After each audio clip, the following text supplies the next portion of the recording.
going on, everybody? This is Island Hopper TV, and today we're coming to you from Maldives with the best things to do. First up, here we are looking at OverWater Bungalows. So when you come to Maldives, many of you are coming here because you're looking for these luxury hotels that have these overwater bungalows. Now, these are scattered all throughout the islands. In fact, in Maldives, there's 1,192 coral islands. 200 of them are actually inhabited. And many of these islands with resorts have actually become man-made artificial islands.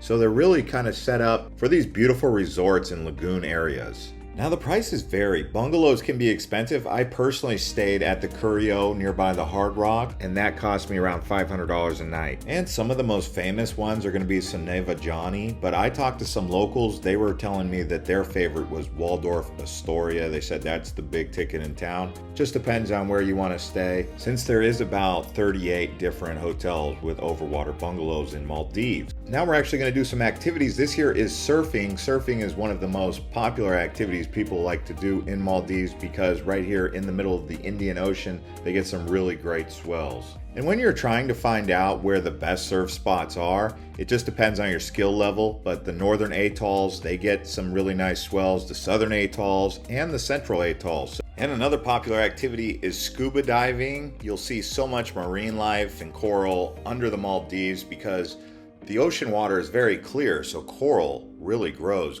good. And lots of marine life like this manta ray. Also, if you don't like diving, you can do snorkeling. Now, when I was at my hotel, that's what people were doing all around the lagoon. They literally would go all around the hotel island snorkeling. And it's beautiful water. You never know what you'll see in there, but most of it was manta rays or smaller stingrays. Every once in a while, you may come across a black tip reef shark. Also, if you go out a little bit further, you can see whale sharks. And water sports are really popular out here, doing paragliding or getting on some jet skis. Good activities and good fun out here in the Maldives. And before selecting a hotel, I highly recommend you check out what kind of activities they offer for on-scene recreation.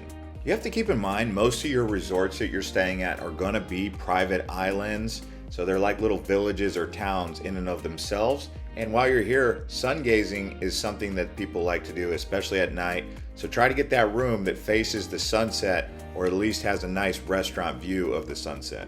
As you can see, I arrived in Maldives at sunset. Also here you have Dolphin Safaris. So if you love dolphins and you want to get out there and see dolphins in the wild, and these dolphin tours, they'll actually let you get in the water with the dolphins and swim with them. I have done this before, and nothing quite as amazing as being in the water with a pod of dolphins. But of course, always take precautions when in the water with wild animals. Don't get too close. Now, along with having all of the coral reef atolls, they also have sandbanks, and you can get a tour that'll take you out to sandbanks, sandbars. It all depends on the actual tide, if it's up or down, how big the sandbank will be, or if it's even existing at the moment, because some of them go underwater and then reveal themselves when the tide goes low. But these tours are really awesome for just hanging out and wading in the water. Now, when I was there in January of 2025, the water was a bit colder than I expected. I mean, if you look at it right now, you would say it's got to be warm, right? Well, it wasn't as warm as I had thought, but it was still a good temperature. And if you wanted to get one of these tours, like a sandbar tour or a dolphin safari, just talk to the front desk of your hotel and they should be able to arrange that for you quite easily. Now, if you didn't want to go to a sandbar and wade in the water or just hop around these sandbars and these sandbanks, you can also check out private islands aside from the private island that you're actually staying at. So they might have a beach club or they might have a pool or some other activity that you can do at one of these private islands, because remember, that's what Maldives is. It's a chain of very small islands. Most of them are inhabited with just a resort only on them. Now, not all islands in the Maldives are resorts. There are several bigger islands where they actually have like a village or a town. And Maafushi Island is actually one of the best islands. Many people know about Male, which we'll be telling you about in a little bit. But Maafushi is a nice island to go to if you want more of that cultural community vibe. And this is where you can find more affordable priced hotels for those of you who are looking to come to Maldives without spending a lot. Now we're going to an underwater restaurant. There are a few here in the Maldives. This one here is called 5.8 Undersea. There's also a underwater restaurant at the Conrad and several others like H2O. And there's not many of these around the world actually. Now here we are at the fish market. This is located on Malé. So you can see they bring in a lot of fish here. Actually, the number 2 most important industry in Maldives is fishing. And I saw lots of tuna. You can see some yellowfin tuna there. But if you wanted to go out and do a fishing trip, those are available as well. Now let's talk about the potential for island hopping. So getting around to many different islands, it just depends on how well versed you want to be knowing Maldives, since there is over 50 inhabited islands. I mean, the more islands you get to, the more of an expert you become. I only went to a few because it's not easy to get around, but island hopping, for those of you who are feeling ambitious, just going around from location to location. Just remember, there's north, south, and central. And pretty much right when you get to the Maldives, you're already island hopping, whether you're going out to Malé or you're going over to your resort. Another way to island hop is by seaplane. So if you're trying to go to the far northern atolls, you might end up having to take a seaplane, or the south. So these seaplanes are an excellent way to get around. And for some of the hotels, this is the only way to actually get to them, is by seaplane. Now we're going to talk about doing yoga. A lot of people come to the Maldives to relax and do yoga, meditation, and that's a big thing at a lot of these resorts. I noticed when I was going around. I personally did a solo trip to the Maldives, and I would say that if you're someone who's looking to do some deep thinking, meditation, relaxing, that's what you'll find in the Maldives. There's not a lot of noise pollution out here or light pollution, so if you want to look at the stars, that's what makes it really nice. If you're someone who's looking for nightlife, you're not really going to find that here in the Maldives. Now here we are talking about pool day. So alongside the yoga and relaxation, plan to be lounging around the pool and just hanging out. The pool right next to the ocean. I mean, you're going to be tempted to do both. It just depends on what your tolerance is or what your relaxation level desires are. And the other option being the beach day.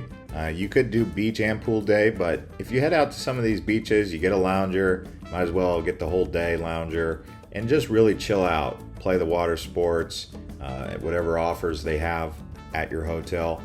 Really a nice, relaxing way to live. And of course, swimming in the ocean. The good news is if you're at a private beach, they do legalize alcohol, whereas it is illegal in Malé. There's no bars. And you can see the water here, very nice. That's what people come here for, that crystal clear blue aquamarine colored Gatorade water.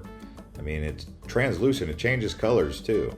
They also have bioluminescent beaches like Vadlu Beach. That's glow at night due to bioluminescent plankton. And with plankton, by the way, that means there's gonna be whale sharks out here. Some people go diving with whale sharks or swimming with them, but it's known for having the world's largest population of whale sharks. Also a hotspot for sea turtles, reef sharks, and spotting dolphins, as we talked about earlier. And as far as being in the water, you can see here, it's quite clear. It's got that beautiful translucent blue water. It is a little bit colder than I thought, although once you're in it for about a minute, it feels warmer. But yeah, after you go for a swim, you can definitely take a bike ride. In that case, I was over at the Curio, and then I rode the bike across the bridge to the Hard Rock, and that's a relaxing experience, great way to get some exercise while you're out here. And I really just rode the bike all around both resorts, just seeing what's out here. By the way, if you guys want to see those resorts in detail, check out Island Hopper TV Hotels for those videos. And if you like to see hotels ahead of time, you definitely need to check out that channel because we've reviewed a lot from all these destinations that we go to. And now here we are at the capital. This is Malé, and you can see there's a big mosque right there, right along the waterfront. It is the most densely populated urban area or residential area in the world, so it's really densely populated on this very small island here with almost 150,000 people. I did spend a night on Malé just because I wanted to see what it's like. It was raining while I was there, but I did walk around at night. They have a lot of options for restaurants. They pretty much have any modern convenience you could possibly need here, so that's a good thing. But you can see as I was walking around, it was raining, and that leads me to my final point.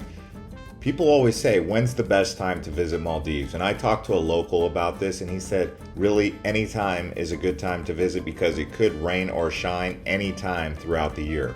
I was here in January, which was supposedly the best time of year, and it rained the whole time. But you could show up in August, and they say it's rainy season, and there won't be any rain. So anyways, see you guys on the next one from Maldives and Sri Lanka.